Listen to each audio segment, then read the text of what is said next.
আমি master degree pass করার পর ডাচ বাংলা ব্যাংকে ছিলাম জুনিয়র অফিসার হিসেবে। 1 বছর পরে চাকরি করছি। তো তারপর একটা বিজ্ঞাপন দেখলাম, বরাবর বিজ্ঞাপনদাতা জিপি বক্স নাম্বার এত। আমার ইন্টারভিউ কার্ড আসলো, রিটেন দিলাম। রিটেনে অল ওভার দা বাংলাদেশে আমার ব্যাচ আমি ফার্স্ট হয়েছি। বিএনপি গভর্নমেন্ট আমলে, বিশেষ করে চাঁদিল যুগ সরকার আমলে এনএসসিতে প্রথম ব্যাচটাই আমার ব্যাচ। এবং ওই ব্যাচে আমরা 5 জন লোক ছিলাম। এই 5 জন লোক কিন্তু আমি রিটেন ফার্স্ট হয়েছি all over the Bangladesh. 111 government যখন আসলো, আমাকে দুদু, আমাকে এনএসআই এবং তৎকালীন সমাজের টাস্ক ফোর্স, যেহেতু গ্যাস আর আফিলি বেন আমাদের বাসায় আমাকে পাইছে, সেই সূত্রে আমাকে ওই টাস্ক ফোর্সে হাজিরা দিতে, প্রতি বৃহস্পতিবার আমি হাজিরা দিতাম। তারাও আমার হয়তো অন্যতম করে খোঁজখবর সাইকেল গেলাম হইতে। শুধু আমাকে একদিন বললো আপনার নামে তারা 3 কোটি টাকা আছে। আমি বললাম আমার নামে 3 কোটি টাকা কিভাবে সম্ভব?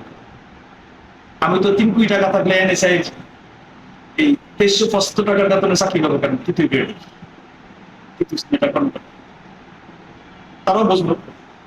পরে তারা দেখলো টাকাটা এমপি মহোদয় এফডিএ লাগছে। আমাকে তারা একাধিকবার বলছে যে আপনার টাকাটা সাইন করে দেন, আমরা উঠে নিয়েছি। তাই বললাম দেখেন, আমি ওনাদের বাসায় প্রায় 10-12 বছর আছি।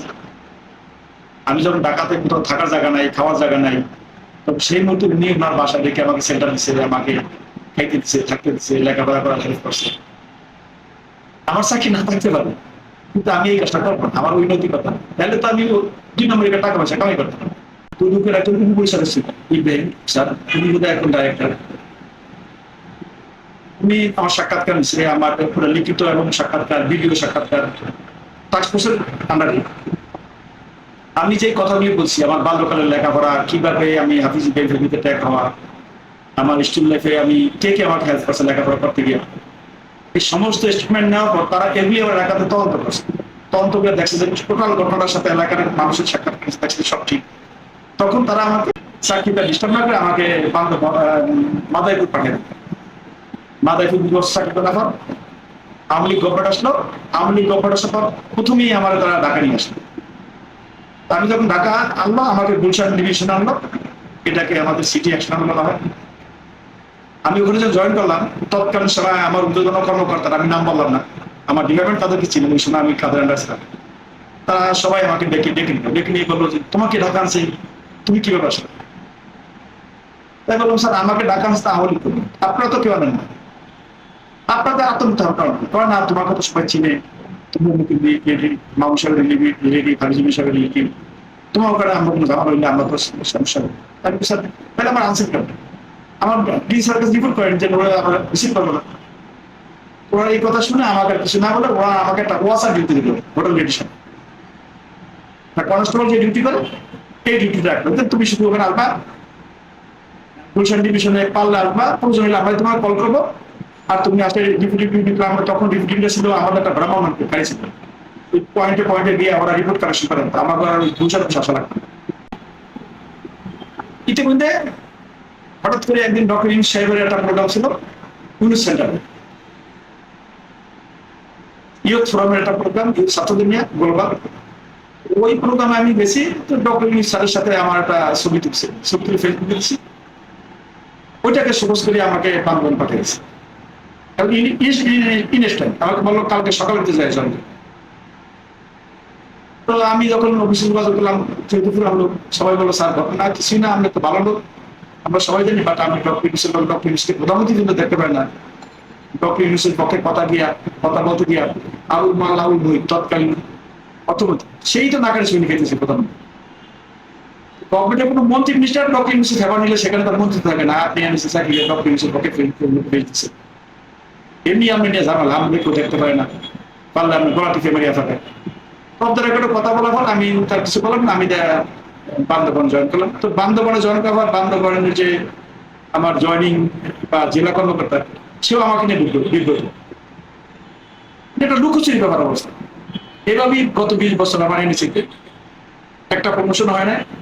আমার লগের আমার যে ব্যাচমেট, তার 2012 থেকে প্রমোশন পেয়েছে। তারা অনেকে এখন জয়েন্ট ডিরেক্টর লেভেলের কর্মটির জন্য অপেক্ষা করতেছে, ডিডি তো বেশি। তো ইন দ্য ইন্টারভিউ আমার নামে 2018 সালে একটা মামলা হইলো, নাম হইলো আমি ভাবমূর্তি নষ্ট করছি গভর্নমেন্টের ফেসবুকে লেখালেখির কারণে। তৎকালীন আমার এনএসএ যে ডাইরেক্টর ছিল ওনাকে আমি বললাম, স্যার আমি তো বেসিক্যালি যেই কারণে লিখি এই কারণটা আপনাকে বুঝতে হবে, আমাকে একেবারে সরলীকরণ যে আওয়ামী লীগ করি বা বিএনপি করি বা কোনো একটা দলের সাথে করি এরকম না। এই কথা কখনো আমার বিএনপির বিপক্ষে যায়, কখনো আওয়ামী লীগের বিপক্ষে যায়, তো সে যাইতে পারে, বাট আমার ব্যক্তিগত মতামত হলে আমি তো এখানে জনগণের স্বার্থ সংরক্ষণ নিয়ে কথা বলছি, একটা দেশের সুন্দর দেশ হবে, রাষ্ট্র সংস্কার নিয়ে কথা বলছি, দেশ চিন্তা নিয়ে কথা বলছি। একটা দেশের সরকারি কর্মকর্তা কর্মচারী যদি দেশ চিন্তা না থাকে, জনগণ চিন্তা না থাকে, তাহলে রাষ্ট্র কিভাবে উন্নয়ন হবে? রাষ্ট্র সরকারি আমরা শুধু কর্তৃপক্ষ তো কখনো আওয়ামী লীগ থাকবে, কর্তৃপক্ষ তো একটা রাষ্ট্র নিয়ে ক্ষুদ্র একটা ছোট্ট একটা পয়েন্ট। রাষ্ট্র হলো 18 কোটি লোকের, আর কর্তৃপক্ষ হলো মাত্র 10-12 লোক বা 20-21 লক্ষ লোক। এটাকে প্রতিনিধিত্ব করে নির্বাচনের মাধ্যমে যারা এই পাওয়ার পায়, সেই নির্বাচন তো বৈধ হয় না, অবৈধ হওয়ার পারে। আমরা যদি কর্তৃপক্ষকে ধরেও নেন, সেই কর্তৃপক্ষ তো বৈধ কর্তৃপক্ষ নেই। এই সমস্ত কথাবার্তা বলতাম, তো ওনারা আমার লগে কোনো কথা বলতে চাইতেন। এমনকি আমি বান্ধবন থাকা অবস্থায় যখন আমার হার্ট অ্যাটাক হলো, আমার 5টা বলো, আমার জেলা কর্মকর্তা সরাসরি ডিসি সাহেবের কথা বলবো, ডাইরেক্টর সাহেবের কথা বললাম, তার কেউই কোনো সাড়া দিল না। অথচ হার্ট অ্যাটাকের বান্ধবনের কোনো চিকিৎসা নেই, নর্মাল রোগেরই কোনো চিকিৎসা নেই। এরকম একটা সেন্সিটিভ, মানে আমার কি মরিয়া যা, তুই মরিয়া গেলে আমরা বাঁচি, ব্যাপারটা এরকম। এবং পুরো প্রশাসন অবস্থাটা সেরকম। বিএনপি আমলে যে সমস্ত লোকগুলি জয়েন করছে, যারা আমার কর্তৃপক্ষ হিসাবে বা কমান্ডিং কর্তৃপক্ষ হিসাবে, তাকে হিসাবে তোদের পায়ের তলে দিয়ে দিয়ে আমরা বাঁচতে পারি, এটি আমাদের বাঁচা। এনএসএতে পুরো 20 বছর অবস্থা, আমার অবস্থা ছিল ঠিক এরকম। আমি কিন্তু বারবার বলছিলাম, শুনানির সময় আমাদের মামা চলছিল, আমার চাকরি করা অবস্থা আমার কম হয়েছে, আমাকে পিছন থেকে রহস্যমূলক একটা ট্র্যাক আমাকে চাপা দিচ্ছে। কোনো রাস্তায় কোনো গাড়ি ছিল না, যানজট ছিল না, আমি হুন্ডা চালাচ্ছিলাম, পিছন থেকে একটা গাড়ি আমাকে চাপা দেবে, এটা আমার কাছে রহস্যজনক মনে হচ্ছে। তো তার আমি তো আমার লগে চাইতে গত এই 20 বছর অবস্থাটা সেরকম, বিশেষ করে আওয়ামী লীগের এই শাসনে আমার লগে কেউ হাসি মুখে কথা বললো, তাকে ঊর্ধ্বতন কর্তৃপক্ষ নিয়ে তাকে বলতো মনির সাথে কি কথা হইলো, তার লগে হাসি খুশি কেন। অনেক কর্মকর্তা আছে, অনেক আমার এনএসএ ডিসি ডাইরেক্টররা, তাদেরকে আমার একসাথে নিয়ে বলছে সেকেন্ড টাইম আমাদের ফেসবুক চালাইতাম, সেখানে স্পষ্ট মেসেজ দিচ্ছে তার ফেসবুকে ডিলিট করতে, তার পেজ থেকে ডিলিট করতে, ব্লক করতে, লাইক কমেন্ট তাকে দূরে করতে। এসালামের মতো একটা লোক 7টা ব্যাংকের মালিক এবং এনবিআর বৈধভাবে তাকে টাকা পাচারের সুযোগ পেল, এগুলি নিয়ে ফেসবুকে লিখছি। আমি যখন ফেসবুকে এসালাম নিয়ে কথা বলছি, বেনজির আহমেদ নিয়ে কথা বলছি, রাষ্ট্রের বিভিন্ন সরকারি কর্মকর্তা বা সরকারি মন্ত্রী মিনিস্টার বা এমপিদের কর্পোরেশন নিয়ে কথা বলছি, মানে আমরা গুলি করে পাবো, আমাকে বহুত থ্রেট দেওয়া হয়েছে। ডিসি আমার লোক অনেক এসপি পরিষদ ছিল, অনেক ডিসি পরিষদ ছিল, অনেক জয়েন্ট সেক্রেটারি পরিষদ ছিল। আমার এলাকার বলাই তো 5জন জয়েন্ট সেক্রেটারি সচিব ছিল বলা। ইনডাইরেক্টলি তারা বলতো যে তুমি লেখালেখি করবে। আমার এনএসএ কমপক্ষে 100 বন্ধু বান্ধব আছে, তাদের গেছে, আমাকে সবাই লেখালেখি। আমি বললাম আমি তো করাপশনের ব্যাপারে কথা বলবো। আমি তাদের লগে শুধু একটা কথাই বলছি যে সরকারি কর্মকর্তা কর্মচারীদের যদি দেশপ্রেম না থাকে, অনেস্টি না থাকে, দেশ গঠনের চিন্তা ভাবনা না থাকে, রাষ্ট্র চিন্তা না থাকে, আমজনতা কি করবে? আমজনতার কাছে কোনো ক্ষমতা নাই। বর্তমানে যেটা চাওয়া পাওয়া সেটা এই যে ছাত্রদের যে আদর্শতা, এটা দেখে পুলিশ দেখে শিখে। এটা চাঁদাবাজি না থাকলে কিভাবে দেশটা, শুধু ঢাকা শহরে প্রতিদিন 3 কোটি টাকা চাঁদাবাজি হয়। রাজনৈতিক দলের অঙ্গ সংগঠন আর পুলিশ যদি কোনো কাজে না জড়ায়, তা বাংলাদেশের কোনো ব্যক্তির সাহস নাই, সেটা সে যত বড় ক্ষমতাই হোক, যে আমি অন্যায় কাজ করবো। মিডিয়াতে বাহাবা করার জন্য বা আমি নিজে খুব একটা বহুত কিছু করছি বা আমি খুব অমুক সে, এটা না।